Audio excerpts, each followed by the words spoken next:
Le film commence par une fille appelée Maria, qui assistait aux funérailles de son père, qui est mort en se suicidant à cause des nombreuses dettes qu'il avait. Et Maria était effondrée parce qu'elle était devenue seule, surtout que ses parents étaient décédés, et l'avaient laissée sans personne. Et après la fin de la cérémonie funèbre, Maria va avec sa gouvernante Amy chez l'avocat de la famille pour connaître sa part de l'héritage. Et l'avocat lui dit que son père est endetté parce qu'il a perdu tous ses biens au jeu, et même le château dans lequel elle vit maintenant, il l'a perdu. Mais il lui dit que son père lui a laissé un vieux livre qui était un héritage de la famille depuis des centaines d'années. Maria prend le livre et retourne au château tout en étant triste à cause du décès de son père. Et en même temps, Maria ne sait pas où elle va vivre parce que le château sera placé sous séquestre. Alors sa gouvernante Amy essaie de la consoler et de la rassurer en lui disant qu'elle ira vivre chez son oncle au village de Moonaker, puis elle la laisse se reposer. Maria ouvre le livre que son père lui a laissé et découvre que c'est un ancien livre qui raconte une histoire fantastique, survenue il y a 500 ans. Et l'histoire parle d'une belle jeune fille nommée Vera. Vera vivait dans un lieu magique appelé le village de Moonaker. Et un jour, la lune lui offrit un cadeau parce qu'elle avait le cœur bon et pur. Et le cadeau était un collier contenant une perle magique qui exauce n'importe quel vœu. Et depuis ce temps, Vera commença à utiliser le pouvoir du collier pour faire le bien au point qu'on l'appela la princesse de la lune. Et après un certain temps, la princesse épousa un homme nommé Wolf, qui appartenait à une tribu appelée Mary, mais ils vivent en ville. La princesse appartient à une tribu qui habite la forêt, et le nom de la tribu est Dalwar. Et le jour de son mariage, la princesse reçoit de son père un lion noir, et de son mari un cheval blanc, légendaire. Alors la princesse s'adresse aux deux tribus toutes joyeuses, et leur dit que la lune lui a offert un collier magique qui exauce tout vœu, et qui peut aussi dévoiler les intentions d'une personne si elle pense au bien ou au mal. Nous revenons à Maria, qui ferme le livre sans terminer l'histoire, et va faire ses adieux à tous les domestiques du château, parce qu'elle va aller vivre chez son oncle. La gouvernante Amy décide d'aller avec Maria pour s'occuper d'elle, puis ils montent en voiture et prennent la route vers le château de son oncle, tandis que Maria se rappelle que son oncle vit dans le village de Moonaker, dont elle a lu le nom dans le livre. Et après leur arrivée au portail du château, le chauffeur descend pour ouvrir le portail. Et soudain, deux voleurs attaquent Maria et veulent la voler. Mais Maria se défend et les frappe. Puis le chauffeur démarre la voiture à la dernière seconde et referme le portail sur les voleurs avant qu'ils ne les rattrapent. Quand Maria arrive au château, son oncle l'accueille et Maria remarque que sa personnalité est un peu autoritaire parce qu'il a refusé de lui serrer la main ou de lui souhaiter la bienvenue. Alors elle ignore son attitude et entre dans le château et elle est sous le choc quand elle voit son chien parce qu'il est noir et son apparence est effrayante. Ensuite, la gouvernante va dans la chambre où elle dormira, tandis que Maria va avec son oncle vers sa chambre située dans la tour du château. Alors Maria est stupéfaite quand elle voit la chambre et elle s'étonne de la manière de parler de son oncle parce qu'il ne s'intéresse absolument pas à elle. Le lendemain, Maria se réveille et trouve que son oncle lui a préparé le petit déjeuner et lui a apporté une nouvelle robe pour qu'elle change de vêtements. Mais Maria refuse de mettre la robe à cause de la manière dont son oncle lui parle. Et elle prend le livre de son père et sort de la chambre et par hasard, elle voit un tableau au mur avec l'image de la princesse de la lune mentionnée dans le livre. Alors Maria commence à ressentir quelque chose d'inhabituel dans ce château. Quand l'oncle de Maria voit le livre avec Maria, il le lui prend et lui dit que ce livre est un héritage de la famille et qu'il ne convient pas qu'elle le garde parce qu'il est rempli de secrets. Mais Maria s'en offusque et demande à sa gouvernante Amy de lui rapporter le livre par n'importe quel moyen. Alors Amy essaie de l'apaiser et lui demande de prendre d'abord le petit déjeuner. Et lorsque l'oncle de Maria s'assoit à la table, Amy lui demande de rendre le livre à Maria, sous prétexte qu'elle l'aime, parce qu'il lui rappelle son père. Alors l'oncle de Maria se fâche contre elle et lui demande de ne plus se mêler des affaires de la famille. Maria lui demande pourquoi il les a fait vivre avec lui, tant qu'il ne les aime pas et les traite de cette manière. Et son oncle lui dit qu'il est obligé de lui permettre de rester avec lui à cause de la mort de son père, qui était un raté et a perdu tous ses biens à cause du jeu. Alors Maria se met en colère et lui demande de ne pas parler de son père de cette manière, et peu après son oncle l'emmène faire un tour dans le château, et il l'avertit d'entrer dans la forêt qui se trouve au-delà des limites du château. Maria raconte à son oncle l'histoire des deux voleurs qui ont essayé de la voler, mais son oncle lui dit que ce sont des bandits de la tribu Dalwar, qui vit dans la forêt. Alors Maria est choquée quand elle entend le nom de la tribu, parce que la princesse de la lune, dont elle a lu l'histoire dans le livre, appartenait à la même tribu, et cela signifie que l'histoire n'est pas fictive, et qu'elle a peut-être eu lieu réellement, il y a 500 ans. Et le lendemain, Maria va au salon du château, et voit un piano qui joue tout seul, comme s'il était ensorcelé. Maria joue le même air que le piano joue, mais son oncle se fâche lorsqu'il entend cet air, et l'appelle pour l'emmener faire un tour à l'extérieur du château. Alors Maria monte avec lui sur un petit cheval, et ils se promènent autour du château en profitant des paysages. Puis Maria demande à son oncle de la laisser se promener seule à cheval sous prétexte qu'elle veut compter sur elle-même et tout connaître du village, et son oncle accepte à condition qu'elle n'entre pas dans la forêt. Maria ignore les paroles de son oncle et entre réellement dans la forêt pour connaître la raison qui le pousse toujours à l'empêcher d'y aller. Puis Maria voit un petit lapin enfermé dans une cage, et lorsqu'elle essaie de le libérer des voleurs de la tribu d'Aloir, arrive et essaie de l'enlever, et soudain, le chien noir de son oncle arrive et sauve Maria à la dernière seconde. Alors les voleurs s'enfuient, pris d'une grande peur de lui, tandis que Maria prend le lapin et retourne au château. Son oncle lui demande la raison de son retard à revenir, mais Maria refuse de lui dire qu'elle est entrée dans la forêt, et elle lui dit qu'elle se promenait autour du château, puis elle monte dans sa chambre pour se reposer, mais elle voit une lumière blanche sortir de la fenêtre de la chambre, et elle est surprise par un cheval blanc, magique, qui marche dans le jardin, puis disparaît soudain. Maria va voir son oncle et lui dit qu'elle veut une explication à toutes les choses étranges qui se passent dans cet endroit, parce qu'elle a le sentiment que l'histoire du livre est vraie et que le village où ils vivent est magique. L'oncle de Maria esquive sa question et s'excuse auprès d'elle, parce qu'il ne pourra pas lui répondre, puis il la laisse et s'en va. Et lorsque Maria voit son chien noir sortir de la pièce, elle marche derrière lui pour savoir où il va dans le château. Et dès que le chien passe devant un miroir, Maria voit le reflet de son image dedans, et il s'avère que c'est un lion noir et non un chien. Alors Maria se rappelle qu'elle a lu au sujet de ce lion noir dans l'histoire fantastique du livre, et elle s'assure que cette histoire est liée au château de son oncle. Maria continue de suivre le chien noir jusqu'à ce qu'elle arrive à la cuisine, et elle rencontre le cuisinier du château Scarlett, et remarque que son comportement est étrange, et qu'il semble avoir une capacité magique qui le fait se déplacer d'un endroit à un autre à une vitesse fulgurante. Alors Scarlett lui dit que la magie est revenue au château de nouveau, de façon progressive, depuis l'arrivée de Maria au château. Et cela signifie qu'elle est la nouvelle princesse de la Lune. Et Scarlett lui dit aussi que si elle veut comprendre tout ce qui se passe, elle doit lire toute l'histoire dans le livre, car elle contient les secrets de sa famille. Maria dit à Scarlett que son oncle lui a pris le livre, mais Scarlett lui dit que le livre se trouve dans la bibliothèque. Puis Maria va chercher le livre dans la bibliothèque, jusqu'à ce qu'elle le trouve, et elle s'assoit pour terminer la lecture de l'histoire, afin de savoir tout ce qui est arrivé à la princesse de la Lune.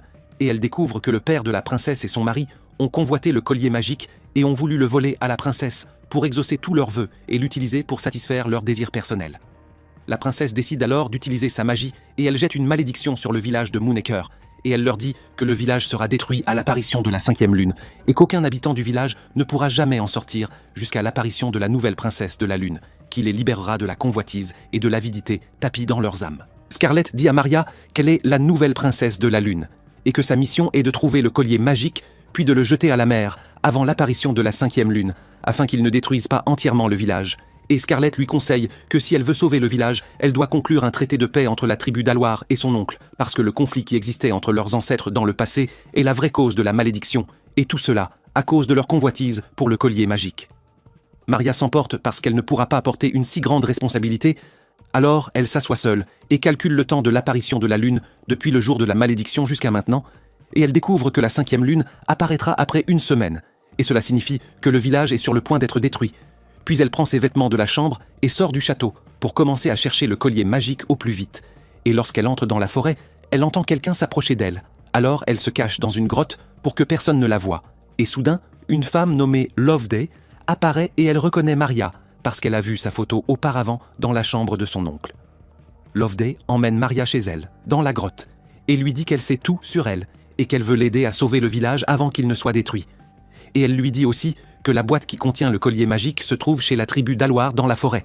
Mais personne n'a réussi à ouvrir la boîte parce que sa clé est perdue et que personne ne sait où elle se trouve.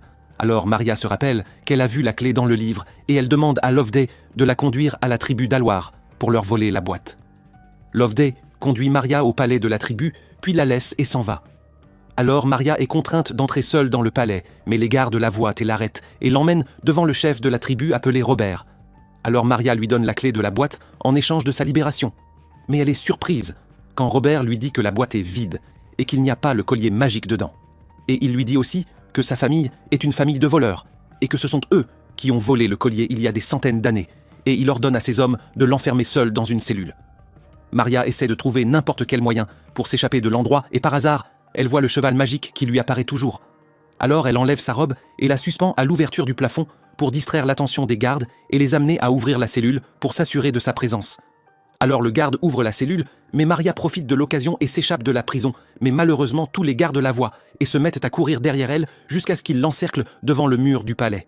Mais après une longue réflexion, alors elle saute par-dessus le mur et tombe dans la forêt et continue à courir loin des gardes pour qu'ils ne l'attrapent pas. Et soudain, le chien noir de son oncle arrive et lui indique la voie pour sortir de la forêt afin qu'elle retourne au château. Et lorsque son oncle la voit, il comprend qu'elle était dans la forêt. L'oncle de Maria ne cesse de la blâmer pour son comportement, parce que la tribu d'Aloir est l'ennemi de sa famille depuis longtemps, et il pourrait la tuer. Alors Maria est contrariée par sa manière de lui parler. Et elle le quitte et monte dans sa chambre pour dormir. Et le lendemain, Maria se réveille au son d'un bruit étrange dans sa chambre, et elle est surprise de voir que Loveday est venu lui rendre visite et prendre de ses nouvelles, surtout après l'avoir laissée seule devant le palais de la tribu d'Aloir. Alors Loveday s'excuse auprès d'elle pour ce comportement et lui offre une robe en cadeau qui lui appartenait. Maria et Loveday descendent au salon et Loveday s'assoit pour jouer du piano. Et il est clair qu'elle connaît tout de ce château.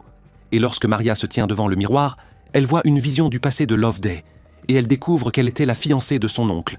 Et un jour, Loveday lui avoua qu'elle était la fille du chef de la tribu d'Aloir. Alors l'oncle de Maria se mit en colère à ce moment-là et décida de se séparer d'elle parce qu'il pensait qu'elle ne l'aimait pas et qu'elle le trompait tout le temps. Maria parle avec Loveday et lui dit que son oncle l'aime, et la preuve de ses paroles est qu'il conserve encore ses photos au château, et qu'elle doit donc s'excuser auprès de lui avoir menti pendant toutes ces années. Mais Loveday refuse de s'excuser auprès de l'oncle de Maria. Alors Maria lui dit que la raison de l'hostilité entre les deux familles est l'orgueil, car tous deux ont tort, et pourtant ils n'ont pas le courage de reconnaître leurs fautes et de s'excuser l'un auprès de l'autre. Et pendant que Maria monte à sa chambre, elle voit l'assistant de son oncle porter le tableau de la princesse de la lune. Maria regarde la moitié du tableau, alors une vision de la princesse lui apparaît, lui indiquant que le collier magique se trouve dans un petit tunnel à l'intérieur d'un grand arbre dans la forêt. Alors Maria raconte aux domestiques ce qu'elle a vu et leur dit qu'il faut ramener le collier au plus vite, parce que la lune est sur le point d'apparaître et qu'elle détruira tout le village. Alors le cuisinier Scarlett lui propose de demander l'aide du fils du chef de la tribu d'Aloir, appelé Robin, parce qu'il est le seul à connaître toute la forêt. Maria refuse au début parce que Robin la poursuivait et voulait l'enlever, mais elle est contrainte d'aller dans la forêt pour lui demander de l'aider à sauver le village. Elle donne aux domestiques 2 lettres à remettre à son oncle et à sa bien-aimée Loveday, en faisant croire que chacun a écrit à l'autre afin de les réunir de nouveau. Et lorsque Loveday et l'oncle de Maria reçoivent les 2 lettres, ils sont très heureux et se préparent à se rencontrer. En même temps, Robin était dans la forêt et il est tombé dans un piège que Maria lui avait tendu pour le forcer à l'aider à trouver le collier magique. Alors Robin accepte et Maria le libère. Et Robin voulait la trahir et l'enlever, mais soudain le chien noir arrive pour la protéger. Alors Robin est contraint de renoncer à sa décision et de l'aider. Et à ce moment-là, l'oncle de Maria et Loveday découvrent que c'est Maria qui leur a écrit les 2 lettres. Et ils apprennent aussi, par les domestiques, qu'elle est partie seule dans la forêt pour chercher le collier magique. Alors, ils décident d'aller vers elle pour la sauver, avant que le chef de la tribu d'Aloir ne l'enlève, parce qu'il veut prendre le collier magique et l'utiliser pour ses objectifs personnels. Nous revenons à Maria, qui est dans la forêt avec Robin, alors qu'ils sont en route vers l'arbre où se trouve le collier magique. Mais soudain, un homme de la tribu d'Aloir arrive et enlève Robin sans que Maria ne s'en aperçoive. Et toute la tribu avait appris la trahison de Robin, et ils ont tendu un piège au chien noir pour pouvoir enlever Maria sans rencontrer de problème. Ensuite, Robert va affronter son fils pour sa trahison, et lui dit qu'il le punira après avoir trouvé le collier magique. Maria continue alors de chercher Robin dans la forêt, et s'étonne de sa disparition sans qu'elle s'en rende compte, et soudain, Maria voit le cheval magique qui lui apparaît toujours. Alors elle marche derrière lui jusqu'à ce qu'il la conduise à l'arbre où se trouve le collier. Et lorsque Robert la voit, il l'arrête et la menace de la tuer si elle n'avoue pas l'endroit du collier. Et au même moment, le chien noir a réussi à sortir du piège qui lui avait été tendu. Et il sauve Robin des soldats de la tribu d'Aloir. Tous deux se mettent en route pour rejoindre Maria. Alors les soldats tirent sur le chien et le tuent, tandis que Robin est obligé de poursuivre son chemin jusqu'à ce qu'il rejoigne Maria et la sauve de son père. Et ils s'enfuient ensemble, puis ils entrent dans le tunnel qui est sous l'arbre. Maria entre dans une petite maison, dans le tunnel, et trouve le collier magique au cou de la statue de la princesse de la lune. Et malheureusement, les soldats découvrent où elle est et veulent l'arrêter et lui prendre le collier. Maria essaie contrainte de s'enfuir rapidement de l'endroit, tandis que son oncle va affronter Robert. Mais Maria apparaît et l'en empêche, et elle lui dit que la dernière lune est apparue et qu'il faut sauver le village avant qu'il ne soit détruit. Alors Maria jette le collier à la mer pour s'en sacrifier, et prouver à la lune qu'elle n'est pas avide de sa force magique, mais le collier lui revient encore une fois, alors Maria décide de couper le collier et de jeter sa perle à la mer, mais la perle revient et s'attache à sa robe. Maria comprend que la seule solution pour sauver le village de la destruction est de se sacrifier elle-même. Alors elle se jette avec courage dans la mer, tandis que son oncle est bouleversé par ce qu'elle a fait. Et lorsque la perle descend au fond de la mer, la malédiction commence à se dissiper du village, et les vagues se transforment en chevaux, et l'un d'eux porte Maria et la sort de la mer. Ensuite, le chien noir revient à la vie de nouveau, mais sous la forme d'un lion noir. Et il se dirige vers Maria, qui est surprise en le voyant. Et elle comprend que ce lion est celui qui était dans l'histoire de la princesse de la Lune. Et elle découvre que la Lune est celle qui l'a sauvée, parce qu'elle s'est sacrifiée pour sauver tout le village. Et à cause de ce sacrifice, son oncle décide d'abandonner son orgueil et de s'excuser auprès de sa bien-aimée Loveday et d'avouer son amour pour elle, tandis que le village de Moonacre se débarrasse de la malédiction qui a duré 500 ans.